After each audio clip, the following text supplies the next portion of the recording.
La dépression, c'est un sujet très important et très vaste, parce que, si vous voulez, c'est à la fois quelque chose de très fréquent dans la vie des individus, et en même temps quelque chose de très pénible, et aussi quelque chose qui guérit bien. En psychiatrie, la psychiatrie, si vous voulez, ou la santé mentale, c'est tout à fait pareil. La psychiatrie, c'est plus des maladies psychiatriques, des maladies qui durent longtemps, hein, c'est des maladies plus chroniques. La psychiatrie, c'est la schizophrénie, la bipolarité, les névroses. Vous voyez un peu, c'est compliqué les névroses, hein. C'est compliqué. Hein. Bon. Les psychoses, hein. Là on est dans la psychiatrie. La santé mentale, c'est peut-être plus quelque chose qui est en rapport avec un mal-être. Et Dieu sait si, dans la vie, on a des moments de mal-être. Jusqu'où ces mal-être sont normaux, et jusqu'où ces mal-être sont anormaux. C'est compliqué. Pour vous aider, par exemple, à déterminer ce qu'un mal-être, quand un mal-être est normal ou pas normal, il y a deux critères qui sont très importants. Un des critères, c'est l'intensité. Est-ce que ce mal-être que je ressens, il est insupportable ou est-ce qu'il est supportable? Est-ce qu'il est passager? Voilà. Est-ce que c'est quelque chose qui dure un quart d'heure le soir ou 5 minutes au réveil? En quel cas, ce n'est pas un mal-être très grave. On n'est pas dans la maladie, on est dans le désagrément du moment. Et tout le monde connaît ça. C'est extrêmement banal. Ou est-ce qu'on est dans un mal-être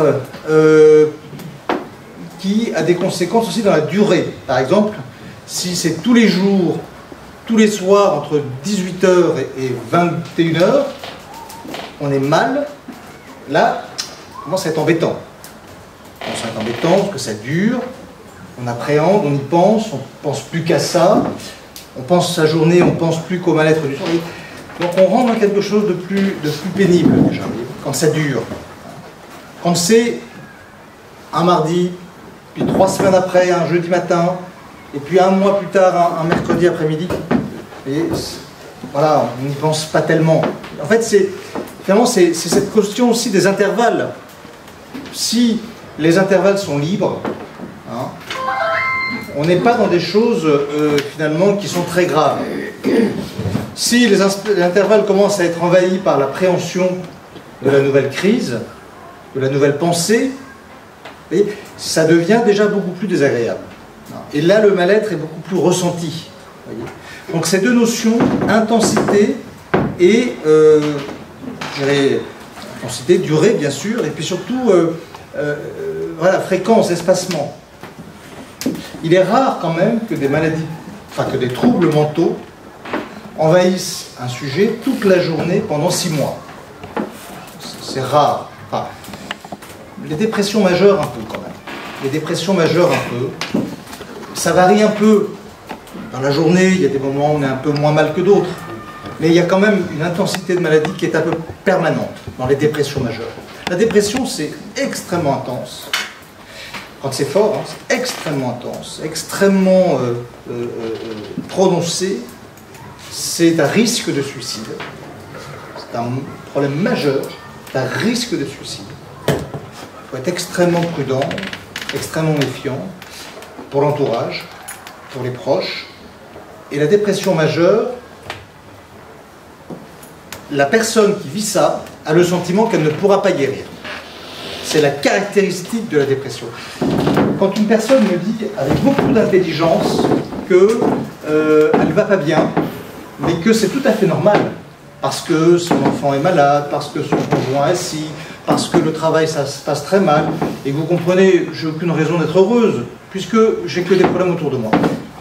Parfaitement cohérent. On arriverait à croire la personne qu'elle a raison, et qu'il n'y a pas de solution. Alors pourquoi les gens qui sont à côté de cette personne, qui ont des problèmes bien plus graves qu'elle encore, parce qu'eux-mêmes ont une maladie particulière, ou parce qu'eux-mêmes ont un enfant qui est décédé 3 jours avant, ou parce qu'eux-mêmes ont été virés d'une entreprise 15 jours avant, pourquoi ces gens-là, eux, ne dépriment pas? Ça veut quand même bien dire qu'il y a une perception individuelle propre à l'individu, donc, qui fait que chez certaines personnes, l'impression, au sens d'imprimer, l'impression de la captation de l'information est d'une intensité forte par rapport à d'autres qui perçoivent beaucoup moins cette perception, qui la captent moins. Et donc, il faut comprendre, et ça je le dis beaucoup à mes malades, et puis je sais pas, aux gens voilà, à qui je parle de ces maladies, il faut vraiment comprendre que l'intensité de la douleur morale, et là on est dans la dépression quand je parle de ça, l'intensité de la douleur morale, c'est un signe très précis de l'intensité de la dépression. Quand la douleur morale, vous voyez la douleur morale, je pense que ceux qui ont fait de la dépression savent ce que c'est que la douleur morale. C'est quand on a fait de la dépression, on sait ce que c'est que la douleur morale. C'est pas de la douleur physique, c'est pas moins désagréable. C'est d'une très forte intensité, c'est très pénible à supporter, ça s'accompagne généralement d'un sentiment de désespoir et parfois d'un sentiment de culpabilité, parfois d'un sentiment de honte, parfois d'un sentiment d'indignité, parfois d'un sentiment d'incurabilité. Vous voyez, enfin, toutes ces notions vraiment très douloureuses, parfois d'un sentiment de ruine. Vous avez des personnes, et nombreuses, hein, qui, quand ils font des dépressions majeures, sont convaincus qu'elles vont être ruinées. Et c'est logique, c'est très logique, même quand elles ont des fortunes. C'est très logique, parce que quand vous êtes dans un état dépressif extrêmement massif comme ça, majeur, eh bien, vous avez tendance à vous dire que cet état que vous avez, il ne va pas changer. Si demain vous avez une douleur à votre genou, vous allez vous imaginer avoir mal au genou pendant 25 ans.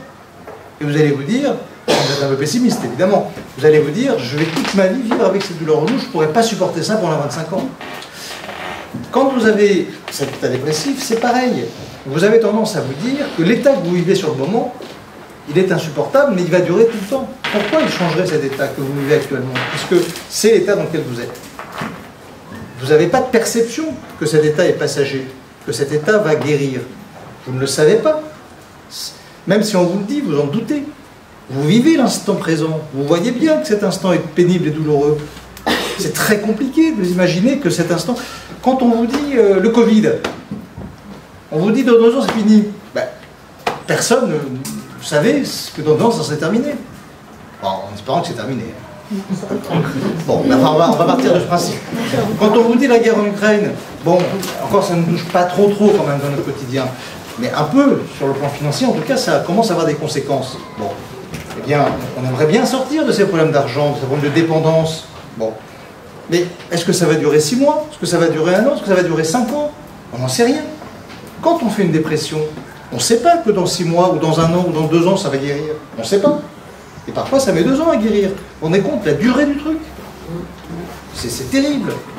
Et alors, on ne sait même pas si on doit dire aux gens, vous savez, dans 2 ans, vous allez guérir. Parce que 2 ans comme ça, pitié.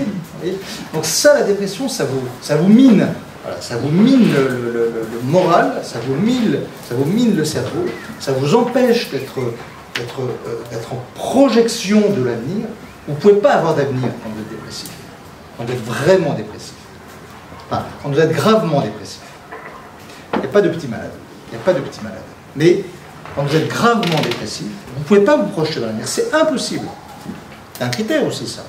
Quelqu'un qui me dit, ah oui, oh non, 6 mois je ferai ça, je ferai ci, c'est super, j'ai un projet, bon, ça va, c'est pas trop inquiétant. Un vrai grand dépressif, il ne se projette pas à 6 mois, c'est pas possible. Et souvent d'ailleurs, il se projette plutôt dans la mort. C'est plutôt ça le critère d'inquiétude. Voilà. Donc la dépression, vous voyez, quand elle est sévère, quand elle est cognée, c'est très impressionnant, c'est très dangereux. Et il y a une chose que j'aimerais que vous reteniez tous ici, et que vous le disiez tous à vos proches, pas qu'à votre mari ou à votre femme, pas qu'à votre fils ou à votre fille, mais aussi à votre voisin, mais aussi à votre médecin, qui ne le comprend peut-être pas toujours. Le cerveau est un organe. Le cerveau est un organe. Aujourd'hui, c'est marrant parce que c'est quelque chose qu'on... C'est marrant parce que quand on fait ce métier, on a plein d'a priori, on nous enseigne des tas de trucs passionnants, parfois compliqués, parfois on ne comprend rien. Et puis, vous voyez, au bout de 30 ans, vous arrivez à une conclusion, le cerveau est un organe. C'est aussi simple que ça. C'est jamais enseigné, personne ne le dit dans aucune faculté de France. Mais c'est extrêmement important. C'est-à-dire que quand vous faites souffrir votre cerveau, à un moment donné, il craque. Voilà. Quand vous faites souffrir votre jambe, vous faites trop d'efforts, à un moment donné, vous avez un claquage. C'est pareil, c'est exactement pareil. Quand vous faites souffrir votre cœur, faire des efforts trop grands, à un moment donné, paf, il va y avoir un problème cardiaque. Voilà. Comme les autres organes, c'est un organe. Quand vous le faites souffrir trop, ou quand il est victime d'une situation qui lui est insupportable, comme un autre organe, il se met à dysfonctionner. Il se met à dérailler. Et les signes du déraillement, souvent, c'est la dépression. Alors ça peut être les angoisses, ça peut être le délire aussi. Vous avez des gens qui délirent, mais qui délirent pendant un mois, puis après tout va très bien. J'en ai vu des gens qui se sont mis à faire des délires, des gens très très bien, des gens qui avaient des vies parfaitement normales. Et boum, pendant un mois, ils partaient en vrille sur des histoires invraisemblables qui n'avaient ni queue ni tête. Mais on voit même des confusions, des gens qui savent plus où ils sont, qui y sont. On peut avoir le cerveau dysfonctionne. Le cerveau se met en situation de parasitage. Vous voyez, il est brouillé. Voilà. Il est brouillé. D'ailleurs, on le sent quand on vit une situation un peu difficile à supporter. On sent qu'il se brouille un peu. Hein, la pensée est moins claire, on est moins sûr de soi, on perd de la confiance en soi, on perd de l'assurance, on voit moins précisément ce qu'on doit faire, on a moins d'assurance dans les relations avec les autres. Vous voyez, toutes ces petites choses qui sont des signes un petit peu de la fragilisation du cerveau, vous voyez, ce cerveau qui est un petit peu moins affirmé, un petit peu moins sûr de lui, ben, voilà, typiquement, c'est pas forcément de la dépression, mais c'est la réaction émotionnelle à ce que vous fait vivre ce moment-là. Peut-être un problème, de relation, ou un problème de travail, ou un problème affectif avec des enfants, des proches. Enfin, il y a 1000 raisons de faire de la dépression. Malheureusement, il y a 1000 raisons. Et voilà. Et puis il y a des gens très fragiles, hein, il y a des cerveaux très sensibles. Parce que moi, je préfère qu'on dise des cerveaux très sensibles. Le cerveau, si vous voulez, c'est un organe qui a sa capacité de résistance, qui est variable suivant chaque sujet. Vous avez des gens qui peuvent vivre des trucs extrêmement compliqués, ils restent stoïques, les mêmes. Puis vous avez des gens qui vivent des choses un peu compliquées, ça les perturbe. Et du coup, ils se mettent un petit peu en retrait, ils ont un peu moins d'ambition, ils vont un petit peu moins chercher des choses compliquées. Puis vous avez des gens qui sont très sensibles, et eux, ils sont très protégés, ils vivent une vie un peu comme ça. Bon. Mais très bien, il ne faut surtout pas reprocher à ces gens-là d'être comme ça. Ils ont compris que leur fonctionnement psychologique nécessitait une vie plus calme. Ça n'empêche que malheureusement dans la vie, il peut y avoir des événements qui vous tombent dessus et qui font que ça vous perturbe. Donc on n'est pas à l'abri quand même, les uns ou les autres, d'avoir des moments, d'avoir des situations qu'on ne pourra pas supporter, qu'on vivra mal. En sachant en plus que chacun a son histoire personnelle ou a sa sensibilité propre, et donc chacun va être sensible à tel ou tel critère. Certains, ça va être je sais pas, les enfants, les autres, ça va être le travail, d'autres, ça va être des relations amicales, par exemple, très, très fortes, vous voyez, par exemple. D'autres, bien sûr, c'est le conjoint. Vous avez énormément je dirais, d'événements dans la vie qui peuvent vous perturber. D'autres, ça va être effectivement un problème professionnel qui va vous entraîner des pertes d'argent, ou un événement qui va vous faire perdre beaucoup d'argent et qui va créer une panique en vous, un sentiment de grande inquiétude, et peut-être même après de la culpabilité ou de la peur de ruiner la famille. Voilà. Et ça vous fait tomber petit à petit dans cet état de dépression.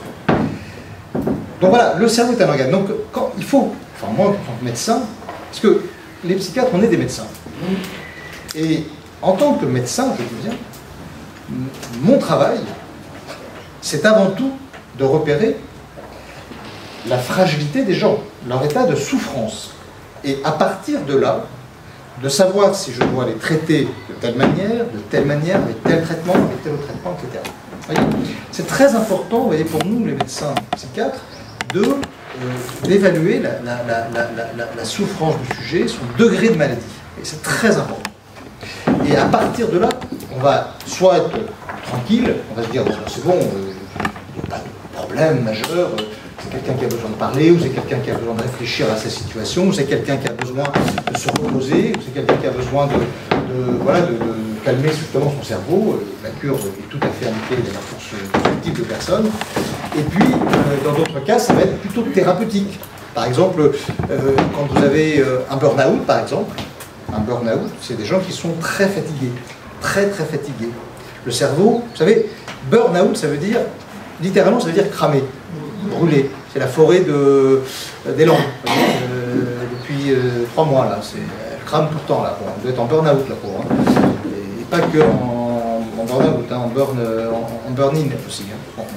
Et donc, cet état de burn-out, donc cérébral, cette fatigue cérébrale, cet épuisement cérébral, cette incapacité à pouvoir, je dirais, voilà, retrouver une vie normale et de pouvoir faire des choses normalement, il n'est pas question de demander à ces personnes de faire une psychothérapie. Quand vous avez votre voiture, vous savez, bon maintenant c'est moins le cas, mais avant, quand on avait la voiture là, qui ne démarrait pas le matin, elle était froide, on mettait le Neyman, et puis vous faisiez tout 7-8 fois, ça ne faisait plus rien du tout, vous allez et bien c'est pareil, le cerveau, si vous lui demandez de travailler quand il est épuisé, eh bien il va faire voilà, il ne va rien vous dire d'intéressant, et vous allez épuiser le cerveau, et en plus vous allez le culpabiliser parce que vous allez lui donner l'impression que finalement il ne fait pas ce qu'il faut pour guérir, voyez, alors que il n'est pour rien le pauvre cerveau, il subit une maladie, il subit un choc, on ne va pas en plus lui dire mais bosse mon vieux, qu'est-ce que tu fous là, réveille-toi un peu, vous voyez, ça n'a pas de sens. Donc le burn-out, qui est souvent une forme de dépression, mais c'est compliqué, hein, le lien entre burn-out et dépression, il faut y aller mollo, parce que il y a des burn-out pas dépressifs, il y a des burn-out dépressifs. Mais le burn-out, typiquement, c'est une maladie qui demande du repos. On a beaucoup de burn-out en cure thermale. Beaucoup de burn-out en cure thermale. Pour moi, c'est la meilleure indication du burn-out. Il n'y a pas mieux que le repos à distance, loin des facteurs de stress, la prise de recul, l'environnement de la cure avec justement tous ces patients qui se croisent, qui peuvent parler, qui se comprennent, qui ont des choses à se raconter. Bon, les experts, les psychologues, voilà. Il n'y a pas mieux que cet environnement paisible, à distance, sans autre action que le temps et le repos, pour les burn-out. Voilà. Ça, je suis absolument convaincu. Et qu'est-ce qu'on fait en cure thermale, par exemple? Eh bien, on aide des gens à s'éloigner, à couper, à se reposer et à calmer le cerveau. La cure thermale, c'est le calme du cerveau, c'est le retour au calme. En plus, on évite le traitement, ça c'est un autre avantage. C'est ça dont on a besoin. On a besoin de... Voilà. Et le cerveau a une capacité à se rétablir naturellement. C'est vrai qu'on n'a pas de chirurgie de la dépression, par exemple.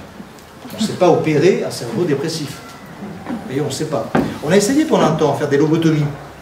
Alors on avait des gars qui avaient beaucoup de leur vie, parce qu'on leur avait enlevé, on ne savait pas ce qu'on avait enlevé en fait. Alors évidemment ils souffraient moins, mais c'était des gens devenus débiles. Donc on ne peut pas faire ça. On n'a pas de chirurgie de la dépression. Ça n'existe pas. Pas encore en tout cas. Voilà. Donc voilà, on s'aperçoit que le cerveau, reposé, la personne va mieux et le cerveau se calme. Et la personne se rétablit. Et avec le temps, on le voit bien, parce que la dépression, ça demande du temps. Quand vous avez une vraie dépression, je suis en train de dire des bêtises là. Vous voyez, ça me retourne, là je commence un peu à me décontracter un peu trop. Alors, il y a effectivement des fausses dépressions. Il y a des gens qui disent qu'ils sont dépressifs et qui ne sont pas dépressifs. C'est vrai. Mais je ne voudrais pas qu'on croie qu'il y a des petites dépressions, hein, comme dirait Coluche, là, un petit cancer voilà, dont on ne meurt pas, ou qu'on ne meurt pas avec, vous savez, c'est une expression. Pas, ouais, petit cancer, voilà.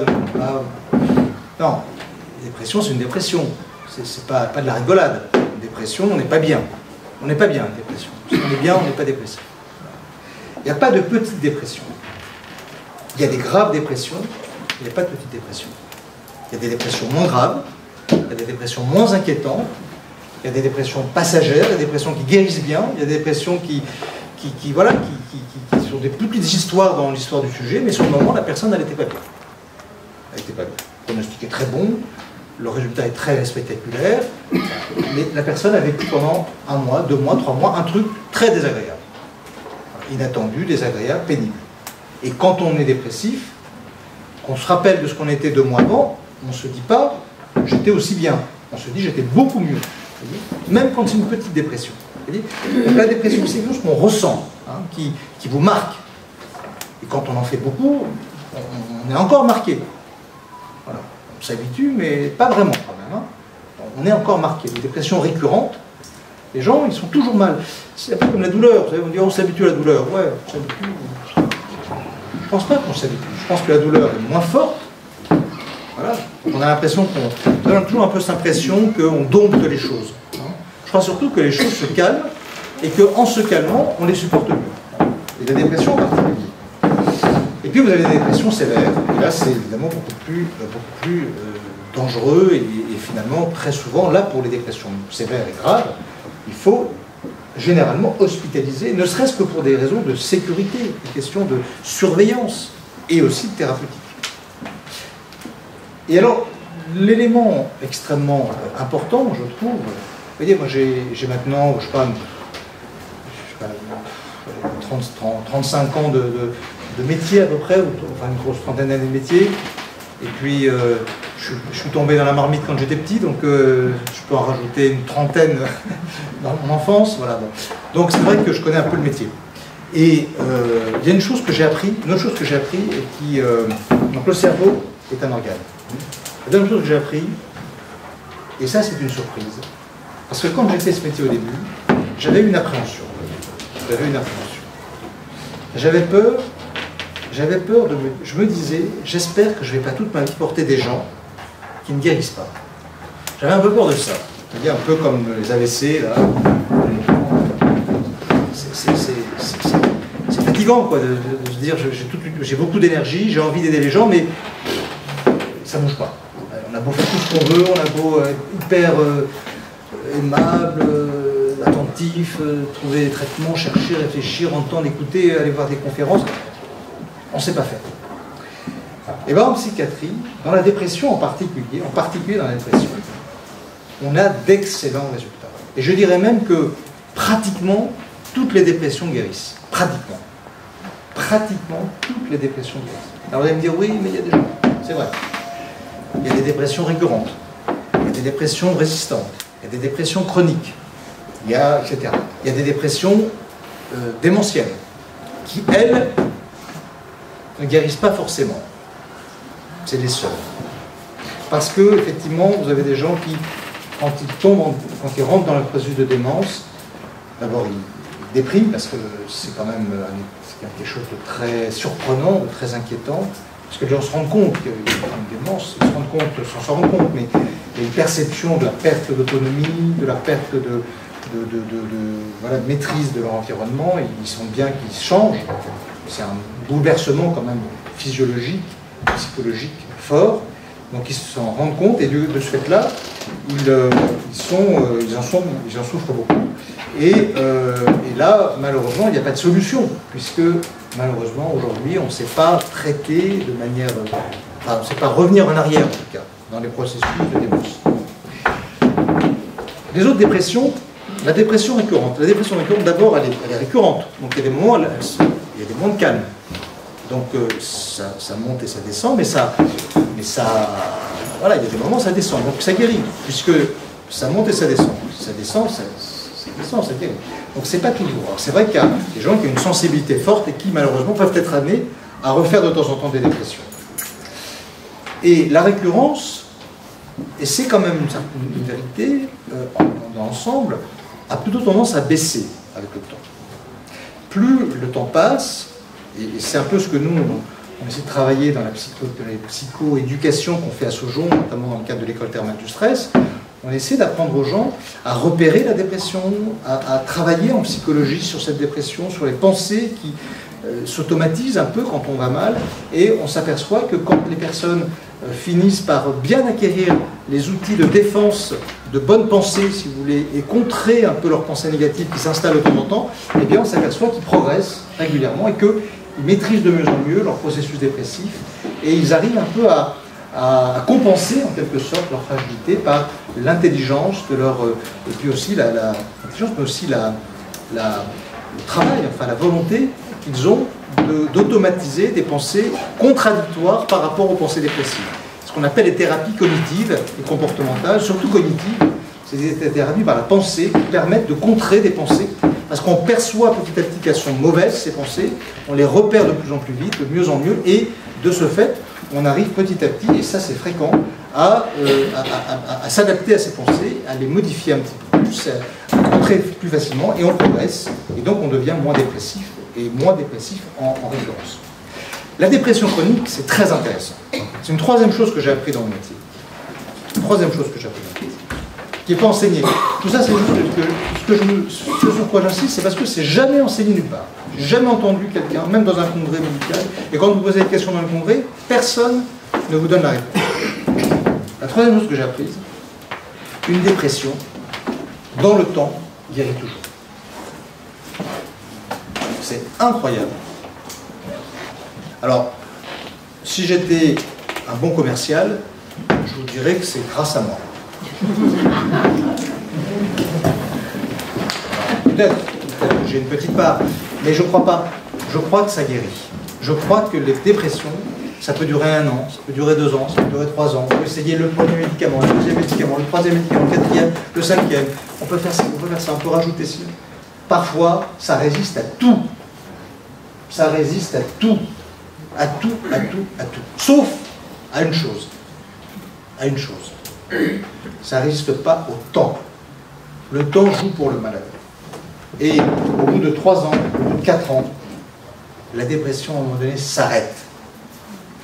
Et je crois que quand je dis je pour rien, d'un côté oui, mais d'un autre côté, je pense que le fait de dire aux patients avec la certitude de l'expérience que leur dépression à un moment donné va finir par cesser, ça leur donne l'espoir dont ils ont besoin pour supporter ce mal. C'est pour ça que je pense que cette phrase est très importante.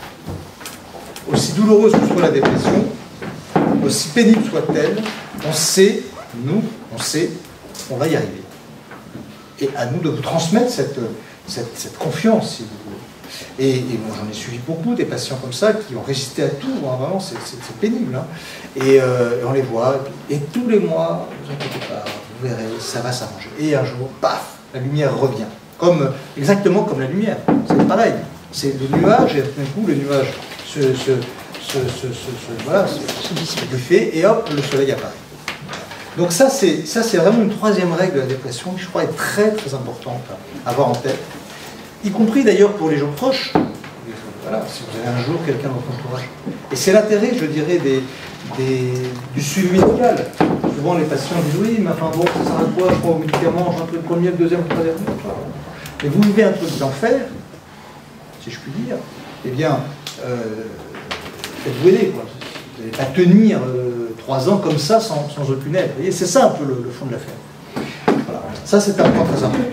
Et alors, une dernière affirmation que vous n'entendrez jamais nulle part, c'est quand une dépression guérit, elle se termine toujours par une phase de grande fatigue et qui dure des mois et des mois. Je vous dis ça c'est moins important, mais ça c'est typique de tous les malades que je vois qui font des grosses dépressions. Voilà. Plus ça dure longtemps, plus la phase de fatigue va durer longtemps. Et vous allez être épuisé. Alors c'est marrant parce que les patients au départ ils nous parlent de leur dépression, de leurs pensées, de leur douleur, de leur tristesse, de leur découragement. Puis d'un coup ils ne vous parlent plus que de la fatigue. Et quand ils parlent de la fatigue, eh ben, c'est gagné. Voilà. Vous savez que c'est gagné. On passe de la dépression à la fatigue, la plainte devient la fatigue, c'est gagné. La dépression est en train de disparaître, les nuages sont en train de partir, et simplement il reste des petites traînées comme ça voilà, un petit peu voilà, le processus de la dépression. Alors sur le plan thérapeutique, je ne veux pas être très long parce qu'il est déjà 5h15, sur le plan thérapeutique, quoi dire donc évidemment, beaucoup de dépressifs guérissent avec des traitements antidépresseurs. On considère à peu près aujourd'hui que 70% des dépressions sont traitables par des antidépresseurs. C'est quand même considérable. Personne s'en sort. Vous avez également des dépressions qui sont améliorées par des psychothérapies, par des thérapies cognitives notamment, ce dont je vous disais, je vous parlais tout à l'heure, c'est-à-dire une écoute et finalement la reformulation des pensées du sujet pour les amener à critiquer leurs pensées, à voir qu'il y a d'autres manières de voir les choses que ce qu'ils imaginent et à donc améliorer leur système de pensée. Et on peut le faire comme ça, de manière régulière, sur des thèmes, sur des sujets, sur des analyses de situations, et souvent on a comme ça de bons résultats sur le thème. Vous avez, dans les dépressions extrêmement graves et sévères, vous avez ce qu'on appelle, je vais dire un gros mot, excusez-moi, je vais être très mal poli, il y a un truc qui est très efficace, ça s'appelle électrochoc. Alors je sais que ça fait glou-glou chez tout le monde, mais tous ceux qui sont passés par là, généralement, sont très contents, et moi j'ai un nombre de patients considérable que j'ai sauvé, je dois le dire, de la dépression majeure par ce traitement. Voilà. Mais, encore une fois, il y a des gens qui ne veulent pas ce traitement-là, ils en ont peur. Moi j'ai un patient là, qui a fait une très grave dépression, c'est un garçon de ma génération, je connais sa famille, je connais très bien un de ses frères. Évidemment, au début, il ne voulait pas entendre parler de ce traitement, il était très dépressif, hein, il a planté sa boîte, il est un peu ruiné, il a 4 enfants qui sont assez jeunes, il se voyait désespéré, il était vraiment au bord du suicide, il ne se voyait pas repartir, et bon, j'étais inquiet pour lui, et j'ai réussi un peu à convaincre lui, sa famille aussi, que je connaissais un petit peu, de cet intérêt. Et là, depuis quelques jours, ce garçon va très bien. Voilà. Il est parfaitement bien, il me dit ça y est, je me sens capable de reprendre ma vie en main, voilà. Alors, ça tiendra, hein, ça reste... Enfin, quelqu'un de transformé par le traitement. Il faut combien de séances pour les électrochocs? Ce que je vous propose, c'est, je finis mon propos et après vous posez vos questions. Et puis vous avez effectivement ce qui est totalement méconnu en France, et je pense que vous allez me le confirmer, ce qui est totalement méconnu en France, vous avez les cures thermales. Et il y a un petit endroit, vous savez, il y a le petit village gaulois là, qui résiste à l'envahisseur, voilà, et qui raconte son histoire comme aux gens qui veulent bien entendre. Sans être un gourou, hein, j'espère. Et on raconte notre histoire. Mais nous, on a des résultats. Alors hier, je vous rassure, hier j'étais avec la directrice de santé de la Fédération nationale de la mutualité française. J'étais il y a un mois avec le directeur de santé et le vice-président de Malakoff Humanis. Je suis en contact régulièrement avec la vice-présidente de la CNAM.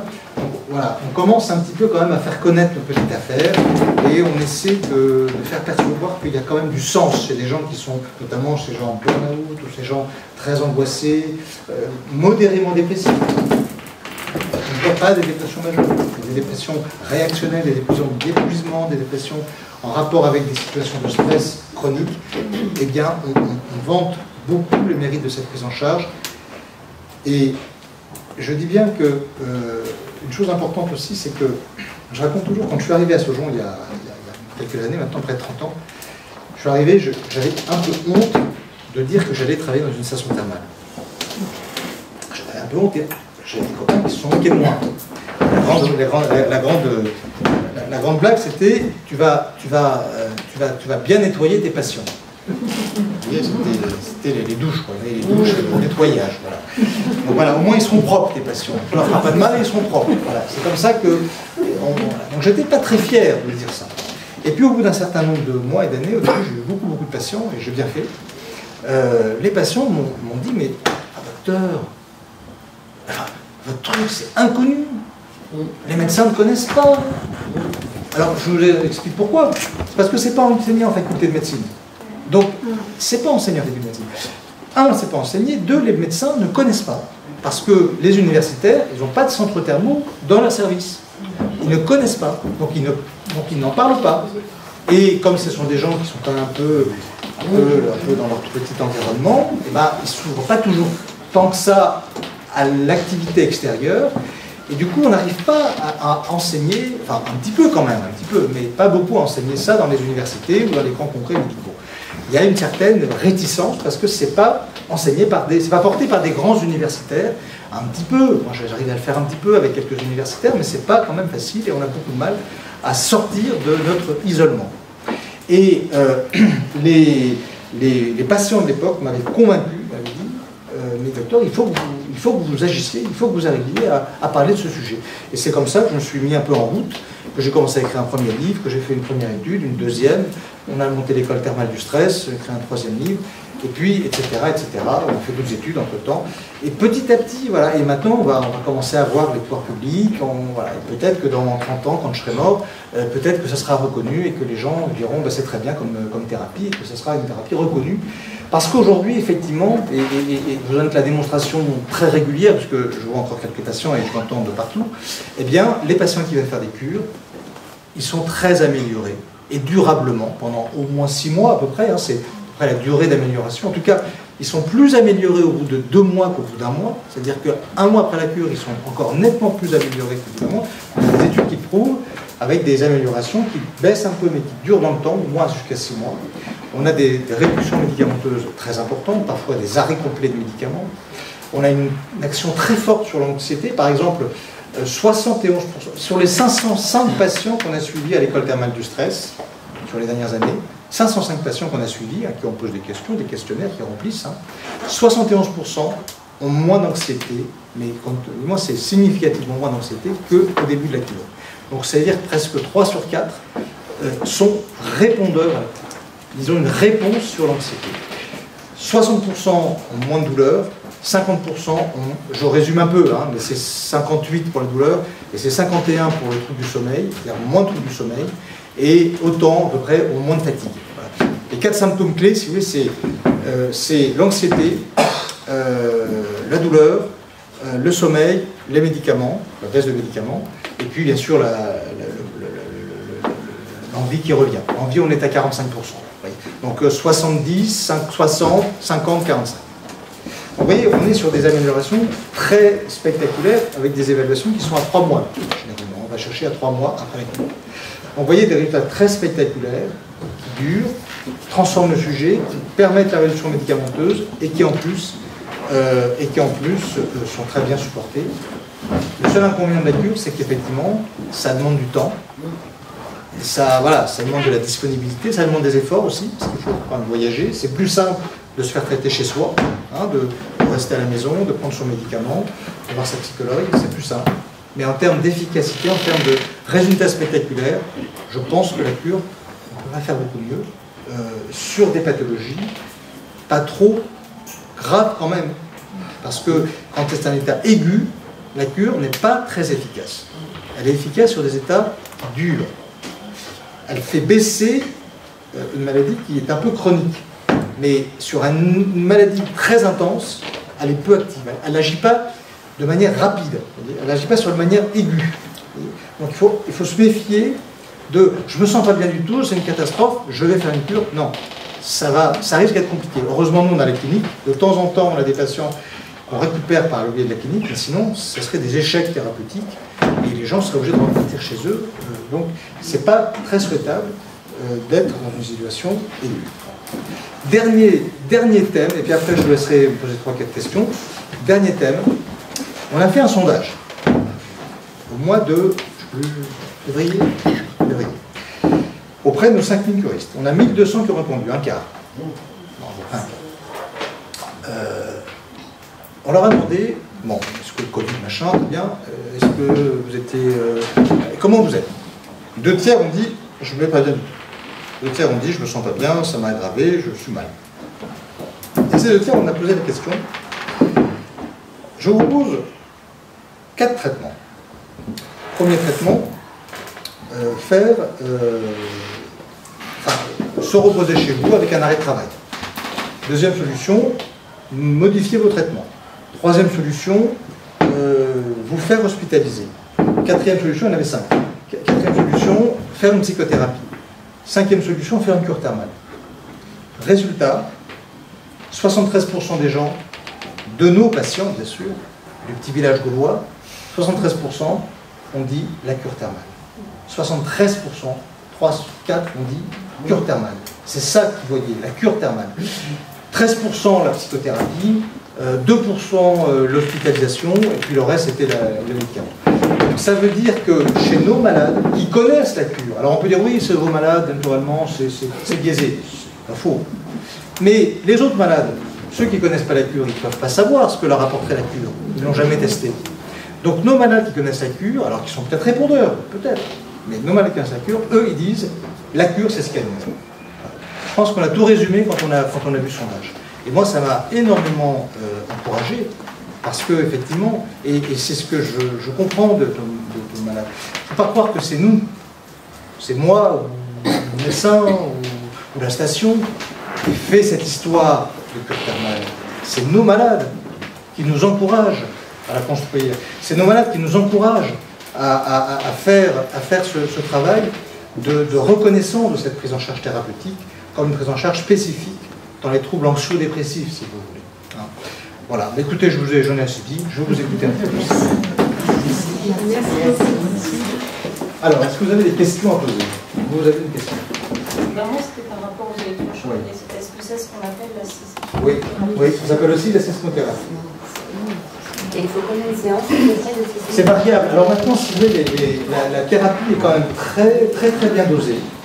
Donc on a peu d'effets secondaires grâce à ces déjà, parce qu'avant il y avait des effets secondaires, notamment des gros troubles de la mémoire qui étaient passagers, qui ne restaient pas. C'était des mémoires qui étaient liées aux séances d'épilepsie, enfin aux épilepsies créées par le truc. Donc là on a des traitements qui sont beaucoup plus calibrés, donc on a beaucoup moins d'effets secondaires, mais l'inconvénient, c'est qu'il faut parfois aller jusqu'à 8-10 séances pour avoir un bon résultat. Oui, c'est une AG.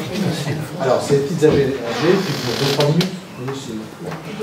Non, c'est pas un traitement qui est impressionnant. Avec le temps, je suis plutôt impressionné. Au début, oui, un peu, bien sûr. Mais ceci étant, on le réserve à des cas quand même soit très aigus et intenses, soit très résistants. C'est jamais un traitement qu'on fait en première intention. C'est toujours quelque chose qu'on fait si vraiment c'est très inquiétant, parce qu'on a peur d'un suicide, et voilà, c'est très inquiétant. On sait quand les gens vraiment résistent à tous les traitements. Oui, madame. Je ne peux pas faire de la sismothérapie. Il y a une dame là-bas, excusez-moi. Oui.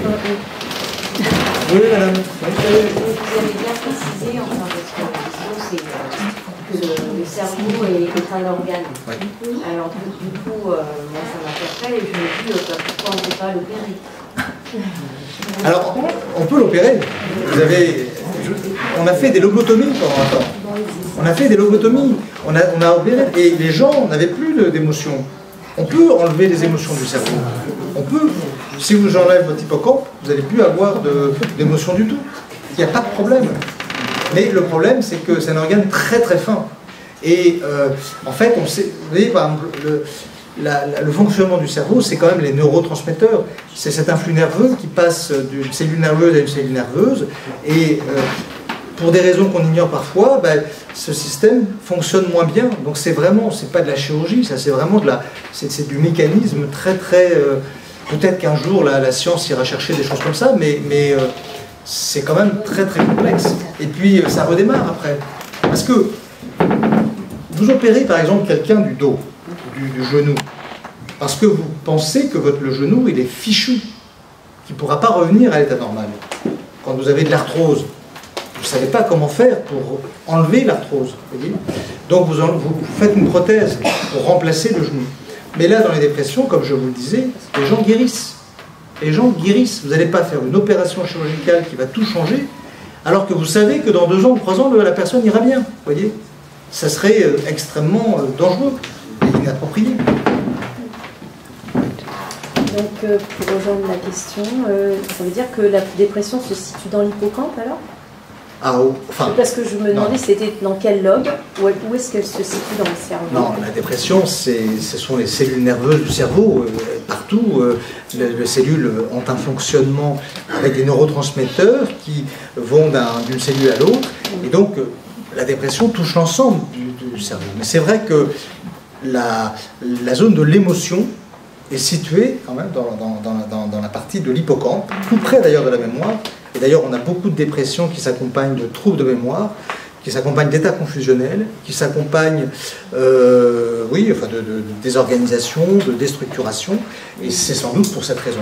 Je dirais l'une des zones les plus concentrées en termes de réaction émotionnelle, c'est cette zone effectivement de l'hippocampe qui est toute proche de la zone de la mémoire. Mais il n'y a pas que ces neurones-là qui sont touchés. Et du coup, j'ai une deuxième question. Est-ce que la dépression touche plus les gens qui sont anxieux, pessimistes, ou pas du tout en fait? Oui, alors c'est une question qui est juste, c'est une question qui est intéressante. Je pense que des gens très optimistes peuvent être dépressifs, bien évidemment. Ça peut démarrer brutalement chez des gens qui n'ont pas a priori le risque majeur de devenir dépressif, parce qu'ils peuvent avoir une émotion qui les submerge et qui ne s'y attendaient pas. Ce n'est pas une question de personnalité, toujours. C'est parfois une question d'état. Il y a la personnalité qui fait que des gens sont pessimistes, sont inquiets, et vous avez des gens pessimistes qui ne feront jamais de graves dépressions. Des gens anxieux qui ne feront jamais de graves dépressions. Ils auront peut-être des moments un peu, où ils seront un peu envahis par le doute, où ils auront un peu d'épuisement parce que, à force de penser toujours un peu difficilement. Mais vous savez, vous avez plein de gens qui réussissent très bien, effectivement, qui sont très anxieux et qui finalement font pas ou peu de dépression dans leur vie. Mais il y en a aussi qui font des dépressions, c'est vrai. Je dirais que la personnalité va favoriser quand même le risque de dépression, on est d'accord là-dessus. Mais vous pouvez avoir une personnalité très positive, très optimiste et faire de la dépression dans votre vie. Ça, c'est pas du tout impossible. Puis vous avez aussi des bipolaires qui, un peu mathématiquement, chimiquement, techniquement, se mettent de temps en temps à faire des accès dépressifs et de temps en temps à faire des accès d'euphorie. Et ils ont comme ça des phases dans leur vie qui durent 2 ans, 3 ans, où ils font tantôt un épisode d'euphorie. Alors, l'euphorie c'est plus court, ça dure 2-3 mois, mais maximum. Mais les phases dépressives peuvent durer plus longtemps, effectivement. Docteur ? J'ai 2 questions. La première, pourquoi la cure dure 3 semaines ? Et la deuxième, c'est, en ce qui me concerne par exemple, le travail est une bouée de sauvetage. Ce qui va un peu pas à l'encontre de ce que vous avez dit, parce que dans un état dépressif, on ne va pas bien toute la journée. Enfin, je pense, mais en même temps, quand je suis au travail, je suis éloigné d'autre chose Alors, les deux questions, les deux remarques sont intéressantes. La première, c'est un vrai problème pour nous en santé mentale. Et aujourd'hui, dans la revendication que je fais auprès des pouvoirs publics, c'est généraliser la cure thermale pour les gens en souffrance en santé mentale. Je demande ardemment qu'on ouvre davantage la cure thermale, qu'on informe davantage la population de l'existence des cures thermales pour les gens qui ont des problèmes de santé mentale, parce que voilà, c'est une indication qui est très méconnue. On n'a que 10 000 curistes alors que vous avez 500 000 curistes en rhumatologie, c'est pas normal. On a au moins autant de santé mentale que de rhumatologie. Tous les chiffres sont clairs. Première cause de maladie, 15%, l'OMS, dans le monde entier, 15% des gens sont antidépressifs. C'est un phénomène incroyable, la dépression aujourd'hui. Enfin, la dépression, la santé mentale, c'est un phénomène incroyable. Donc, pourquoi n'incite-t-on pas davantage ces gens à se faire soigner dans les lieux de soins comme les nôtres, qui sont parfaitement adaptés pour ces gens-là? Et les 15 jours, c'est une réponse que je donne également, et je le donne régulièrement, parce que, effectivement, il y a des tas de personnes, notamment les travailleurs, les gens qui travaillent, qui ne peuvent pas prendre 3 semaines, ou c'est très compliqué pour eux de prendre 3 semaines. Et donc 15 jours, notamment dans un but de prévention, c'est tout à fait adapté. On aurait des bons résultats et on pourrait avoir beaucoup plus de personnes, notamment tous ceux qui travaillent, qui ne sont pas en situation de retraite ou d'arrêt de travail prolongé. Donc je suis d'accord avec vous. Et sur le deuxième sujet, évidemment, vous avez parfaitement raison, le travail. Mais c'est toujours pareil. Le travail, l'activité physique, l'activité sociale, la rencontre avec des gens, tout ça, c'est excellent, il faut le faire. Mais c'est toujours pareil, c'est toujours l'histoire. Ça marche tant que vous n'êtes pas trop mal, et quand vous n'êtes pas bien, eh ben, ça ne marche pas. C'est-à-dire que quand vous êtes vraiment dépressif, vous n'avez plus envie de sortir, vous n'avez plus envie de travailler, c'est un problème de degré. Vous voyez, si vous n'êtes pas trop malade, il vaut mieux essayer de continuer à vivre normalement, et peut-être que vous éviterez la dépression, justement. Mais si vous êtes trop malade, vous ne pourrez pas. Et si vous ne pouvez pas, il faut arrêter. Et en plus, on tombe dans un surplus d'un autre côté. Enfin, une manière de compenser qui est... Allez, une question, madame. Au niveau des troubles bipolaires, est-ce que vous les avez placés dans les maladies psychiatriques avec la schizophrénie? Donc, pour vous, c'est quasiment pas possible de guérir de troubles bipolaires? Alors, ça c'est vraiment... Là, on rentre dans un truc compliqué, et je crains d'avoir de manquer de temps pour aller au bout de la réponse. Mais je vais essayer d'être assez rapide et clair avec vous. La bipolarité, c'est une maladie psychiatrique? Oui. C'est une maladie psychiatrique? Oui, parce que manifestement, il y a une dimension, je dirais, qui n'est pas liée à l'environnement, ou peu liée à l'environnement, premièrement. Deuxièmement, c'est une maladie psychiatrique qui a un bon pronostic, parce qu'on a des très bons traitements, que la psychoéducation est très efficace, que les malades, souvent, apprennent à gérer très bien leur maladie, que la prévention marche bien, et donc on a beaucoup de patients qui s'autogèrent et qui arrivent, un peu comme un diabète par exemple, qui arrivent à gérer leur maladie et avoir je ne dirais pas un très bon pronostic, mais quasiment un très bon pronostic. Ce qui n'est pas le cas de la schizophrénie, parce que la schizophrénie, il y en a qui progressent, il y en a qui s'adaptent à peu près, il y en a qui ne s'adaptent pas du tout, et ça c'est malheureusement plus compliqué quand même, une maladie qui me semble beaucoup plus difficile à maîtriser, et qui demande beaucoup plus de prise en charge psychiatrique que la bipolarité, qui en plus a des intervalles complets, et vous avez des bipolaires qui peuvent avoir 3 épisodes de leur vie, et qui durent 2 ans chacun, et ça veut dire que sur 80 ans, ils ont vécu 70 ans parfaitement bien, vous voyez ce que je veux dire. Donc c'est quand même une maladie qui est beaucoup moins en termes de gravité, en termes ça n'empêche qu'il y a pas de risques suicidaires, il y a des moments euphoriques qui ont se mis à acheter n'importe quoi. C'est pas toujours simple. Hein. Mais c'est pas du tout le même pronostic, à mon avis, que la schizophrénie, à laquelle je l'ai comparé un peu en termes de processus. Et puis, aujourd'hui, la bipolarité, c'est un peu vulgarisé. C'est le 3e point que je voulais dire. Et la vulgarisation de la bipolarité fait qu'on a beaucoup de bipolaires qui sont diagnostiqués bipolaires, mais qui n'en sont pas forcément.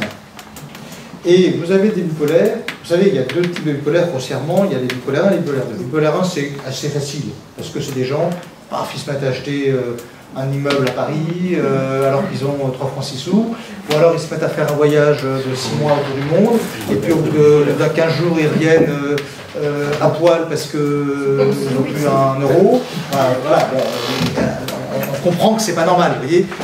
Voilà. Alors vous avez une femme extrêmement rigoureuse, sérieuse, et puis qui se met à s'envoyer tous les gars de l'environnement. Bon, on comprend qu'il y a un truc qui ne va pas.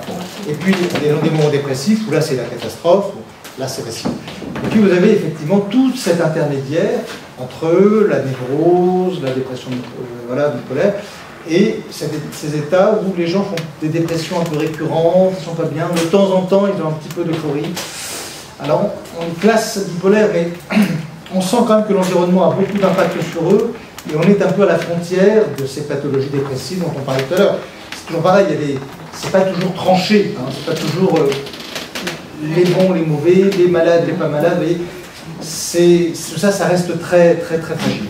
Et encore une fois, il y a beaucoup de bipolaires, dans le cas des bipolaires 2, qui sont des bipolaires qui sont assez proches de la dépression récurrente et finalement d'une sensibilité cérébrale, psychologique et cérébrale, hein, environnementale, et qui finalement sont peut-être plus à comparer à des gens vous voyez, de la santé mentale en général que des gens de la psychiatrie lourde. Alors, dernière question, madame. Vous êtes la dernière, vous êtes la plus loin, donc je vais vous écouter. Dépression qui se transmet de génération. Si on avait des parents dépressifs ou des grands-parents dépressifs, on a je dois dire que vous ne facilitez pas la tâche. Vous me posez des questions assez pièges, mais je dois quand même vous féliciter parce que vos questions sont bonnes.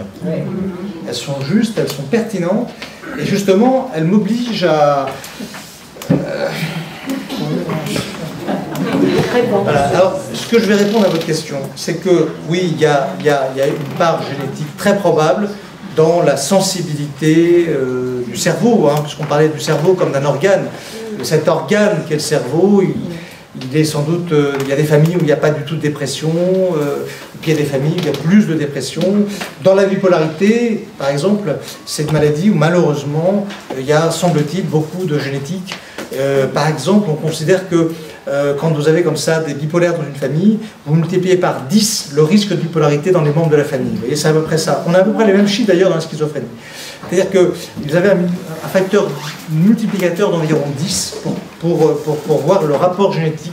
Voilà. Sur les dépressions, c'est un peu pareil, je trouve. C'est-à-dire qu'on a quand même, souvent quand on a 2, 3 dépressifs dans la famille, eh bien souvent, on voit la génération d'après qu'il y a quelques cas, il y a quand même des sensibilités familiales, plus que d'autres, mais on voit aussi des familles normales, et puis des enfants, et surtout aujourd'hui. Aujourd'hui, on voit quand même de plus en plus des jeunes de 25-30 ans qui font des dépressions, aucun antécédent familial dans la famille. C'est des jeunes qui sont peut-être... voilà, il y a quand même une explosion de la santé mentale dans notre société, qui n'est pas due qu'au Covid, hein, qui est aussi due à un système international qui a complètement explosé. On n'a plus aucun repère.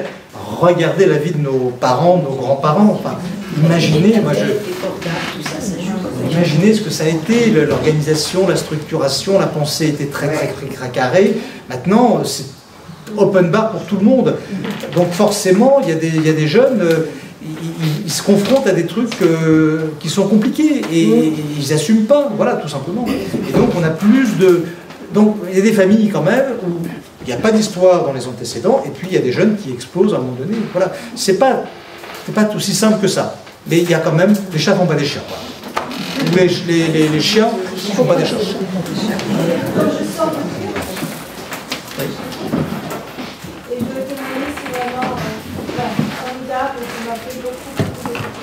Écoutez, merci pour ces encouragements. Et,